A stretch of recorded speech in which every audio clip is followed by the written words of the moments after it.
नमस्कार मित्रों, आप सभी का फिर से एक बार हार्दिक स्वागत है धर्म ज्ञान विज्ञान यूट्यूब चैनल पर। दोस्तों, यदि आप भी अपनी लाइफ में कुछ नया सीखने की चाह रखते हैं तो इस चैनल को अभी सब्सक्राइब कर लें। जय श्री कृष्णा, राधे राधे। दोस्तों, कई हजार सालों पश्चात 7 सितंबर 2023 को बहुत ही दुर्लभ और अद्भुत संयोग बनने जा रहा है, क्योंकि इस दिन जन्माष्टमी का पावन पर्व पड़ रहा है। दोस्तों, इस दिन राजयोग, अमृत सिद्धि योग, साथ ही धन लक्ष्मी योग जैसे कई सारे योग बन रहे हैं और इस समय भगवान कृष्ण सबसे अधिक प्रसन्न होते हैं। यानी आप भगवान से इस दिन जो भी मांग लें वह आपकी हर इच्छा भगवान कृष्ण शीघ्र ही पूरी कर देंगे। वही दोस्तों, कृष्ण भगवान को प्रसन्न करने के लिए जन्माष्टमी पर कुछ खास उपाय जरूर करने चाहिए, जो कि आपकी किस्मत बदल सकते हैं और आपको मालामाल बना सकते हैं। दोस्तों, यदि आप भी अपने जीवन में भगवान कृष्ण की कृपा पाना चाहते हैं तो इस वीडियो को लाइक करके कमेंट में जय श्री कृष्ण राधे राधे लिखना ना भूलें। दोस्तों, आज की इस बेहद ही सुंदर वीडियो में आपसे बात करेंगे कृष्ण जन्माष्टमी वर्ष 2023 में कब मनाई जाएगी, किस दिन आप जन्माष्टमी का व्रत रखेंगे और कृष्ण जन्माष्टमी की पूजा का शुभ मत क्या रहेगा। इसके अलावा हम आपको बताएंगे कि जन्माष्टमी के व्रत का प्रधान किस समय किया जाएगा और जन्माष्टमी की संपूर्ण पूजा विधि क्या है और इस दिन वे कौन से उपाय हैं जिसको करने से आपकी किस्मत चमक जाएगी और आपकी हर मनोकामना पूरी हो जाएगी। दोस्तों, यह पर्व भगवान श्री कृष्ण जी के जन्मोत्सव के रूप में मनाया जाता है। भगवान श्री कृष्ण का भादो मास के कृष्ण पक्ष की अष्टमी तिथि को रोहिणी नक्षत्र में हुआ था और उनके जन्म के दिन को आज भी काफी धूमधाम से मनाया जाता है।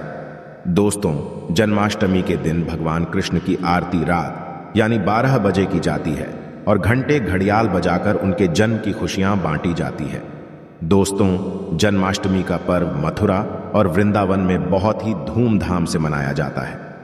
खासकर मंदिरों और घरों में लोग बाल गोपाल के जन्म का उत्सव का आयोजन भी करते हैं और बाल गोपाल के लिए पालकी भी सजाते हैं। ऐसी मान्यता है कि भगवान विष्णु जी ने धर्म की स्थापना करने के लिए श्री कृष्ण जी के रूप में जन्म लिया था और इस दिन पर धारण कर श्री कृष्ण जी का स्मरण करना अत्यधिक फलदायी होता है। दोस्तों, शास्त्र में जन्माष्टमी के वक्त को वक्त का राजा भी कहा गया है।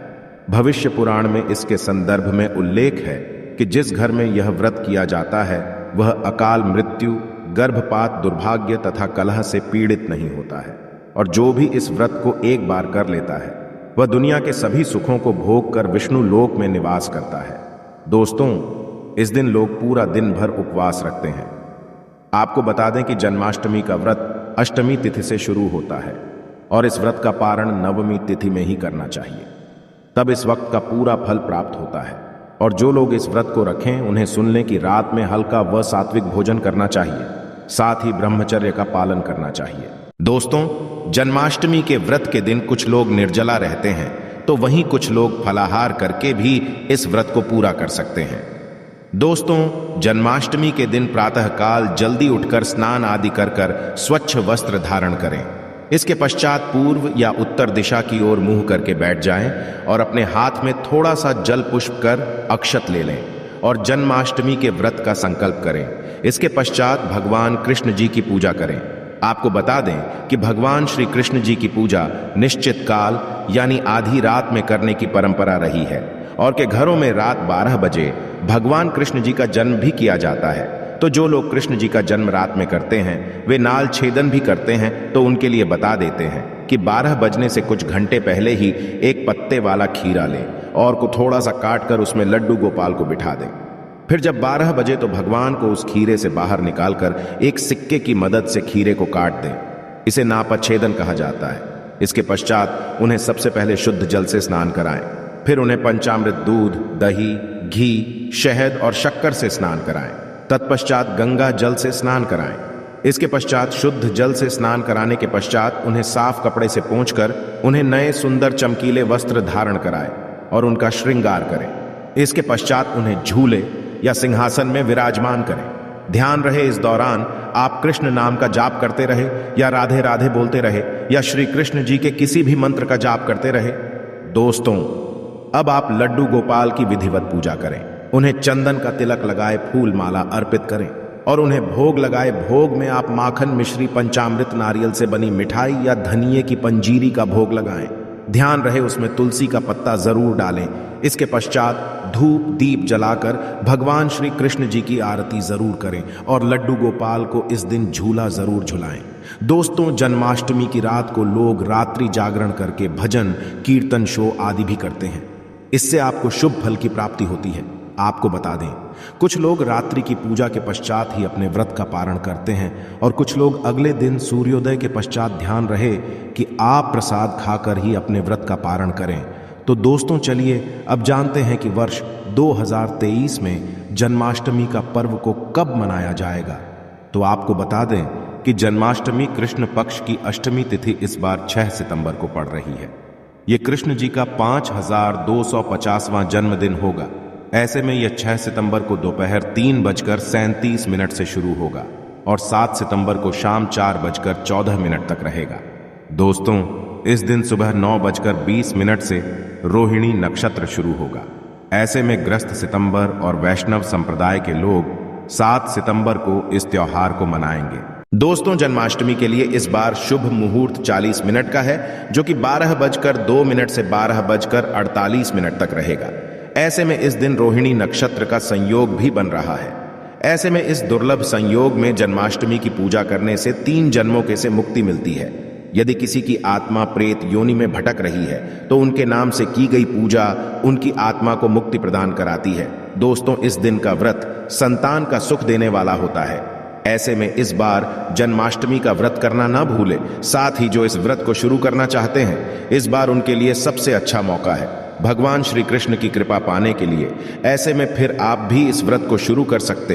तो दोस्तों, चलिए अब जानते हैं जन्माष्टमी के व्रत कथा, जिसको पढ़ने या सुनने मात्र से ही सभी लोगों के सारे पाप धुल जाते हैं और सभी मनोकामनाएं पूरी हो जाती हैं। दोस्तों, स्कंद पुराण के मुताबिक यदुवंश के राजा उग्रसेन का राज चलता था। उग्रसेन का सबसे बड़ा पुत्र कंस था, जिसकी चचेरी बहन देवकी थी।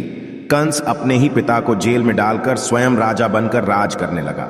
पर दूसरी ओर कश्यप ऋषि का जन्म राजा सुरसेन के पुत्र के रूप में वासुदेव का जन्म हुआ, जो कि आगे चलकर वासुदेव का विवाह देवकी से संपन्न हुआ और देवकी को विदा करने के दौरान एक आकाशवाणी होती है, हे कंस, आज जिस बहन को इतने प्यार से विदा कर रहा है, कल उसी का 8वां पुत्र तुम्हारी मौत का कारण बनेगा। ऐसा सुनते ही कंस देवकी को मारने के लिए हावी हो गया, पर सैनिकों और वासुदेव के वचनों ने ऐसा होने से बचा लिया। वासुदेव सत्यवादी थे। उन्होंने कंस को वचन दिया कि वह अपना 8वां पुत्र उसे सौंप देंगे। दोस्तों, वासुदेव जी की बात मानते हुए कंस ने उन दोनों को बंदी बनाने का निर्णय ले लिया और उनके पास पहरेदार लगा दिए। इसके पश्चात कंस ने देवकी के सारे संतानों को मारने का प्रण कर लिया। इस निश्चय के अनुसार देवकी के 7 संतान कंस द्वारा मारे गए। इसके पश्चात देवकी के 8वें पुत्र का जन्म हुआ। भाद्रपद मास के कृष्ण पक्ष की अष्टमी तिथि को रोहिणी नक्षत्र के दौरान मध्य रात्रि में भगवान श्री कृष्ण का जन्म हुआ था। बालक जन्म लेते ही जेल की कोठरी प्रकाश में हो गई। साथ ही एक आकाशवाणी सुनाई दी कि तुम बालक को गोकुल में रह रहे नंद बाबा के यहाँ छोड़ आओ, वहां एक कन्या का जन्म हुआ है, उसे तुम यहां ले आओ। ऐसे सुनते ही वासुदेव की हथकड़ियां खुल गई और वह तुरंत एक टोकरी में श्री कृष्ण को रखकर इसे माथे पर लादे गोकुल की ओर निकल पड़े। रास्ते में यमुना नदी बाल कृष्ण के चरणों को स्पर्श करने के लिए उफान पर आ गई। फिर चरण स्पर्श करते हुए पूर्ण शांत पड़ गई। फिर इसके पश्चात वासुदेव ने अपने पुत्र को यशोदा मैया के बगल में सुलाकर वहां से कन्या लेकर वापस कारागार लौट आए। तत्पश्चात जेल के दरवाजे अपने आप बंद हो गए। उनके हाथों में फिर से हथकड़ी लग गई। इसके पश्चात सारे पहरेदार भी उठ गए और कन्या के रोने की आवाज आने लगी। सूचना मिलते ही इन्हें कारागार से कन्या को लाया और उसे मारने की कोशिश की, लेकिन वह आकाश में उड़ गई और बोली, अरे मूर्ख, मुझे मारने से क्या होगा? तुझे मारने वाला पैदा हो चुका है। यह बात सुनकर कृष्ण का पता लगाकर उसे मारने का खूब प्रयास किया। आज्ञा देते हुए राक्षस भी भेजे, लेकिन कृष्ण को कोई नहीं मार सका। अंत में श्री कृष्ण ने कंस का वध किया और उग्रसेन को पुनः राजा बना दिया गया। और इस प्रकार श्री कृष्ण जन्माष्टमी की व्रत कथा पूरी होती है। तो ऐसी मान्यता है कि जन्माष्टमी के दिन कहानी को पढ़ने या सुनने से सारे पाप धुल जाते हैं, जीवन की हर समस्या का समाधान मिलता है, साथ भगवान का आशीर्वाद भी सदैव बना रहता है। तो दोस्तों, अब आगे बढ़ते हैं और आप जानते हैं कि जन्माष्टमी के दिन वह कौन से उपाय हैं जिसको करने मात्र से आपकी किस्मत चमक जाएगी और आपके सारे अटके हुए कार्य बनते चले जाएंगे। सबसे पहले बात करते हैं, यदि आपके कार्य अटके हुए हैं तो आप कृष्ण जन्माष्टमी के दिन सुबह स्नान ध्यान आदि करने के पश्चात घर के बाल गोपाल को नई पोशाक पहनाएं, भोग लगाएं और गोपी चंदन से श्रृंगार करें। पास के राधा कृष्ण मंदिर में जाकर वैजयंती फूलों की माला अर्पित करें। यदि वैजयंती फूल माला ना मिले तो पीले रंग के फूल माला भी अर्पित कर सकते हैं। ऐसा करने से भगवान कृष्ण का आशीर्वाद मिलेगा और आपके अटके कार्य में प्रगति आएगी। इस उपाय से भाग्य होगा आपका मजबूत। दोस्तों, जन्माष्टमी के दिन बाल गोपाल को केसर, मेवा, मिश्री, साबूदाने की खीर या तुलसी दल डालकर भोग लगाएं, लेकिन ध्यान रहे खीर में चीनी की जगह मिश्री की डली डालें। साथ सफेद मिठाई भी अर्पित करें। ऐसा करने से कान्हा की कृपा मिलती है और आपका भाग्य भी मजबूत होता है। इस उपाय से धन धान्य की कमी नहीं होगी। दोस्तों, सुख समृद्धि के लिए जन्माष्टमी के दिन बाल गोपाल की पूजा करते समय एक पान का पत्ता भी अर्पित करें। फिर पत्ते पर सिंदूर से श्री हरि लिखे। फिर रोज उसको पूजा करने के पश्चात जहां पैसा रखते हैं वहां रख दें। ऐसा करने से घर में धन धान्य की कमी नहीं होती है और धन संबंधी समस्या नहीं होती। इस उपाय से मिलेंगे आपको शुभ समाचार। दोस्तों, जन्माष्टमी के दिन गाय और उसके बछड़े की सेवा करें और आशीर्वाद लें। इसके साथ ही गाय और उसके बछड़े की मूर्ति भी लेकर आए और बाल गोपाल के पास मूर्ति को रखकर उसकी पूजा करें। ऐसा करने से भगवान कृष्ण की कृपा जल्द शुभ समाचार सुनने को मिलती है। इसके पश्चात गाय और बछड़े की मूर्ति को ईशान कोण में रखना आदर्श स्थान माना गया है। इस उपाय से आर्थिक तंगी होगी आपकी दूर। दोस्तों, कर्ज की समस्या से यदि आप परेशान हैं तो जन्माष्टमी के दिन दक्षिणवर्ती शंख से भगवान श्री कृष्ण का अभिषेक करें। दक्षिणवर्ती शंख को लक्ष्मी का स्वरूप माना गया है और लक्ष्मी पूजा में शंख के बिना पूजा नहीं होती है। ऐसा करने से आर्थिक तंगी दूर होती है और लक्ष्मी की प्राप्ति होती है। इस उपाय से होगी व्यवसाय में उन्नति। दोस्तों, जन्माष्टमी के दिन सुबह शाम 11 बार तुलसी की क्रमांक करें और घी का दीपक जलाएं। इसके पश्चात 108 बार ओम नमो भगवते वासुदेवाय मंत्र का जाप करें। साथ ही कपूर जलाकर उस पर थोड़ी सी मिश्री डाल दें और कपूर और मिश्री का हम भी करें। ऐसा करने से नौकरी व्यवसाय में उन्नति होती है। तो दोस्तों, वीडियो से विदा लेने से पहले आप और आपके पूरे परिवार को इस जन्माष्टमी की हार्दिक शुभकामनाएं। मैं कामना करता हूं कि इस जन्माष्टमी पर बाल गोपाल आपके घर ढेर सारी खुशियां लाएं। तो यह थी आज की खास जानकारी। आशा है कि आज की इस प्रस्तुति में बताई गई जानकारी आपको अच्छे से समझ आ गई होगी। वीडियो अच्छा लगा हो तो एक लाइक अवश्य कर दें। धन्यवाद वीडियो के अंत तक बने रहने के लिए।